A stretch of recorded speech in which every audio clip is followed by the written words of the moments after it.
Saudara Timnas Indonesia polesan pelatih anyar John Hartman siap berlaga di ajang FIFA Series 2026 di Gelora Bung Karno 3 hari lagi. Nah, 24 pemain pilihan Coach Hartman bersiap memberikan hasil terbaik pastinya.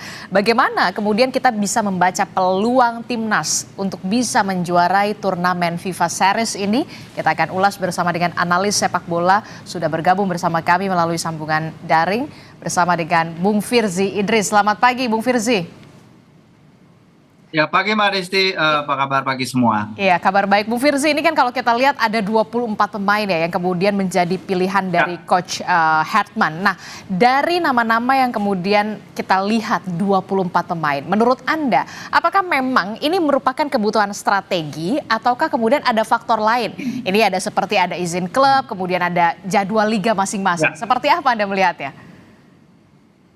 Ya, kalau kita lihat dari 24 nama kan awalnya memang 41 nama awal dari dari Herman ya yang dipanggil 41 nama dalam professional squad sementara, terus habis itu direduksi menjadi 24 squad. Kalau terkait izin klub dan lain-lain menurut saya tidak masalah karena ini kan adalah FIFA Matchday, jadi setiap negara wajib untuk setiap klub wajib melepas pemain mereka ke negara yang bersangkutan.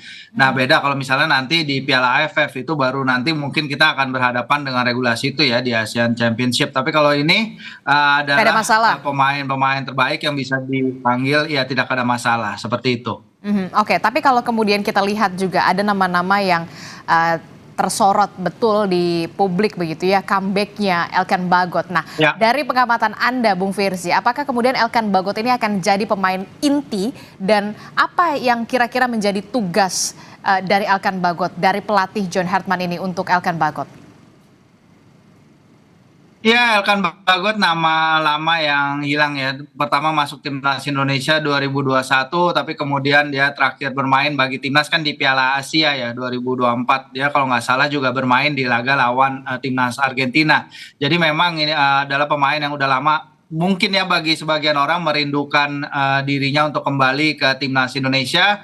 Pemain yang berusia 23 tahun memang masih sangat muda, masih punya kesempatan untuk berkembang juga bersama Timnas Indonesia. Untungnya memang Elkan tidak bermain di dalam posisi yang krusial. Maksud saya tidak berada dalam situasi di mana jasanya benar-benar dibutuhkan dalam hal ini, bahwa ketebalan di lini belakang kita tuh tebal banget ya. Dengan adanya Elkan ini menambah ketebalan di lini belakang.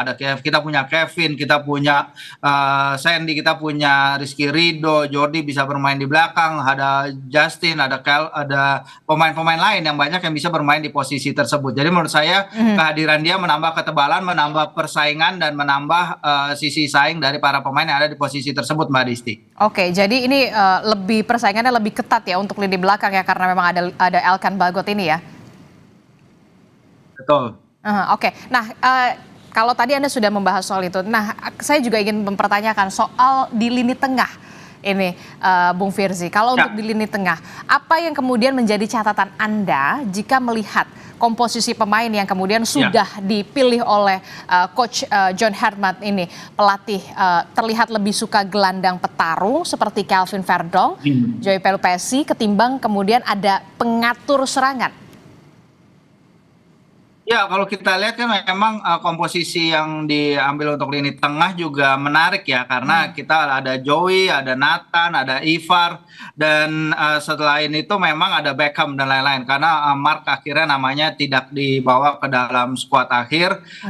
Kita akan lihat apa yang akan dihadirkan. Apakah ini berarti Coach Herman lebih mengutamakan bermain dari sisi weight, dari sisi lebar lapangan ya, karena kita punya Joey, kita punya Nathan, kita punya Ivar, itu kan hanya 3 gelandang yang bertahan ya, dengan karakter bertahan. Jadi mungkin 1 gelandang bertahan akan di situ. Ada Nathan juga bisa bermain. Jody Amat menariknya juga dipasang namanya dalam panggilan timnas itu dia sebagai gelandang ya, dan itu adalah peran yang dia emban bersama Persija Jakarta dalam beberapa laga terakhir. Pemain udah terbiasa bermain di sana. Kalau misalnya menghadapi tim-tim sekelas Saint Kitts and Nevis atau nanti kalau kita lolos lawan Bulgaria, seharusnya kita bisa melakukan beberapa eksperimen menjelang pertandingan nanti yang akan menjadi salah satu ujian pertama dari Coach Herman memang nanti di ASEAN Championship ya, di Piala AFF pada pertengahan tahun. Jadi ini adalah kesempatan bagus bagi Coach Herman melihat beberapa pemain eksperimen, dan kalau lini tengah jadi perhatian menurut saya juga sangat layak disebut seperti itu, karena kita lihat di pertandingan lawan Irak di kualifikasi Piala Dunia di Arab Saudi, bagaimana kita bermain di Arab Saudi, lini tengah kita sering ketinggalan dari para pemain gelandang serang lawan. Ini juga harus jadi perhatian pada pertandingan berikutnya. Oke, selain kemudian lini belakang, kemudian lini tengah, kemudian yang juga menjadi poin pentingnya adalah di sektor penyerang, striker. Nah, apakah kemudian Anda sudah melihat maksimalkah kemudian pilihan dari Coach Herman ini kali ini? Nah, siapa yang kemudian kira-kira akan jadi duet di lini depan kalau menurut Anda? Ya, memang lini depan patut dapat sorotan juga ya, karena di bawah Patrick Kluivert kita kesulitan mencetak gol, kecuali pertandingan lawan Taiwan di Surabaya ya, yang tidak bisa dijadikan acuan juga sebenarnya, karena lawan kita di situ peringkat FIFA-nya terlalu lebih rendah, dan itu lawan yang bukan awalnya dipilih untuk menjalani persiapan menuju round 4 kualifikasi.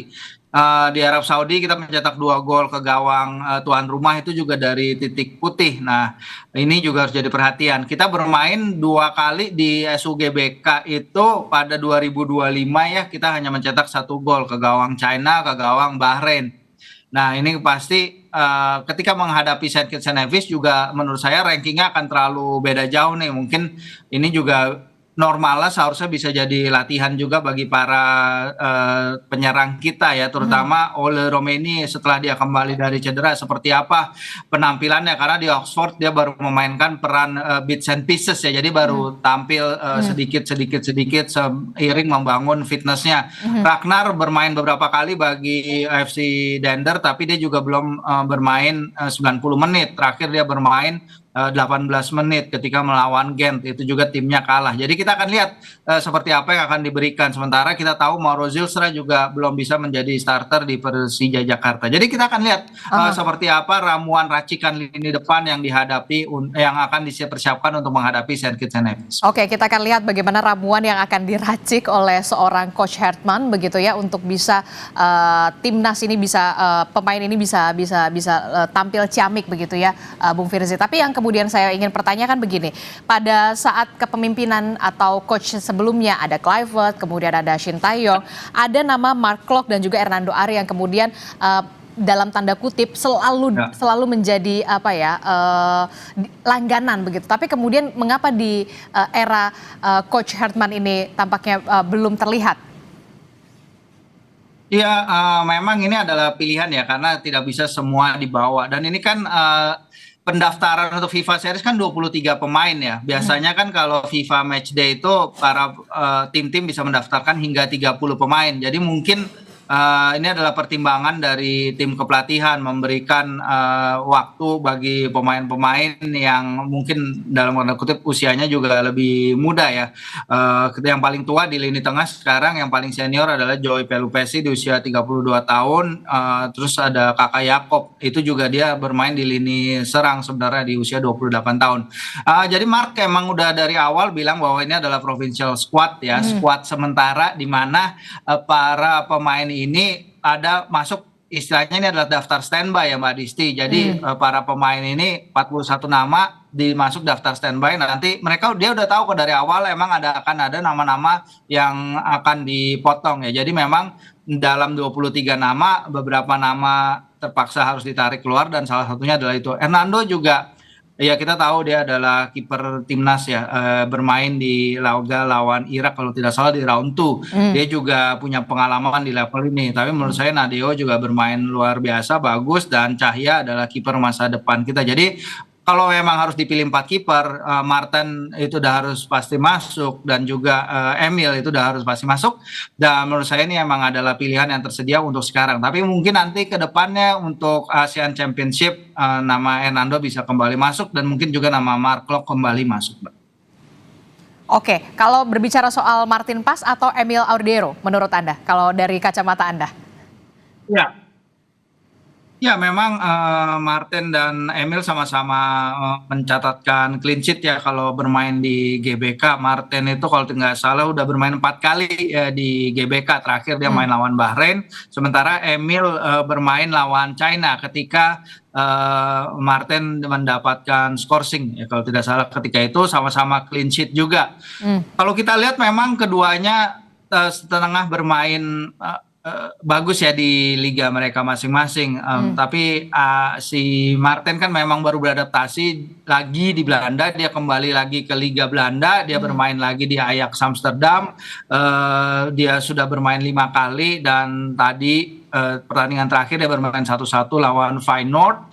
Menurut saya dia juga kiper yang sangat-sangat solid tentu saja. Dan tapi menurut saya dalam hal ini Emil seharusnya dia bermain bersama Cremonese sejak awal musim, dia udah punya kontinuitas itu, dia udah punya momentum dengan apa yang dia hadirkan, dia bisa bawa. Menurut saya dengan pengalaman musim ini Emil seharusnya punya keunggulan ya dibandingkan Martin Paes. Tapi nanti akan semua tergantung dari pelatih John Hartman dan staf kepelatihannya, Mbak. Oh, oke. Itu tadi kita sudah membahas soal bagaimana strategi dan juga komposisi dari tim dari Indonesia. Tapi kemudian yang juga patut diwaspadai, yang juga patut juga diperhatikan adalah bagaimana kekuatan tim lawan Indonesia di FIFA Series ini. Bagaimana? Apa yang siapa saja yang perlu diwaspadai kalau menurut Anda? Ya, menurut saya lawan Saint Kitts and Nevis seharusnya masih mulus ya bagi timnas Indonesia karena kita menghadapi tim yang berada di ranking 154 dunia nih. Kalau kalah artinya ada sesuatu yang benar-benar salah. Tapi dalam kondisi normal seharusnya kita bisa melewati Saint Kitts. Nah, kalau kita melewati Saint Kitts itu kan artinya kita akan menghadapi Bulgaria, pemenang Bulgaria dan Solomon, Kepulauan Solomon. Bulgaria diunggulkan melawan Solomon karena mereka ranking 80-an dunia, tapi Bulgaria itu finish di grup E, di dasar grup E kualifikasi Piala Dunia mereka, Mbak. Mereka hanya menang sekali dari 6 pertandingan di sana, dan sepanjang 2025 mereka bermain 10 kali, itu mereka kalah 8 kali. Jadi mereka hanya mengambil seri sekali lawan Siprus, terus kemudian menang terakhir lawan Georgia. Jadi mereka nggak dalam kondisi bagus juga. Dan disinilah kesempatan kita ya untuk bisa meningkatkan ranking FIFA kita. Apabila kita bisa menang lawan Bulgaria, kita akan bisa meraup FIFA points, match points yang lumayan besar nih, karena perbedaannya cukup jauh ya. Kita untuk sekarang berada di ranking 120-an, sementara mereka di 80-an. Kalau kita bisa mengalahkan mereka, pengalinya, multipliernya akan banyak untuk poin kita naik terus ke atas. Tapi kemudian sejauh mana Anda bisa melihat peluang timnas untuk bisa menjuarai turnamen FIFA Series ini? Karena tadi yang disebutkan, kalau dari peserta di grup rasa-rasanya Bulgaria yang kemudian menjadi lawan yang terhitung berat dan kemudian bisa harus diwaspadai. Ya, kita tentu optimis ya, apalagi kalau kita ngelihat tim-tim Eropa datang ke sini perlu waktu untuk adaptasi. Kondisi Jakarta juga siang hari kan panas banget ya, sekarang panasnya luar biasa. Tapi sore ke malam itu hujan, lembab gitu, dan ini pasti akan struggling bagi para pemain-pemain Eropa yang datang ke sini. Memang kalau kita bicara pemain-pemain timnas kita yang dari Eropa kan mungkin udah lebih terbiasa dengan keadaan ini, kondisi ini, tapi bagi pemain Bulgaria mungkin akan jadi challenge juga bermain di GBK, bermain dengan kondisi cuaca seperti ini, dan juga depan dukungan supporter yang kita harap akan kembali memenuhi Stadion Utama Gelora Bung Karno, karena terakhir timnas Indonesia bermain di GBK kan ketika kita menang lawan China dan Bahrain, itu juga 1-0 dan ketika itu, setelah itu timnas bermain di Surabaya, habis itu bermain di Jeddah. Jadi memang November kita nggak bermain di FIFA Matchday, jadi Jadi harapannya para penonton juga akan memenuhi GBK dan memberikan para pemain kita dukungan ekstra, sokongan ekstra, sekaligus memberikan tekanan kepada para pemain lawan ya, yang mungkin saya yakin banget Saint Kitts and Nevis akan jarang ya bermain di stadion berkapasitas 60-an ribu, 70 ribu seperti di GBK. Dan ini pasti akan memberikan tekanan juga bagi para pemain mereka. Jadi saya melihatnya seperti itu. Ada banyak faktor yang akan bermain pada laga nanti, Mbak. Oke, kita akan lihat bagaimana pertarungan yang akan nanti akan terjadi. Begitu kita berharap tentu saja Indonesia tetap berada menampilkan pemain-pemain yang ciamik dan juga penampilan yang ciamik juga. Terima kasih analis sepak bola Bung Firzi Idris telah bergabung bersama kami di Sapa Indonesia Pagi. Sehat selalu Bung Firzi. Assalamualaikum, selamat pagi.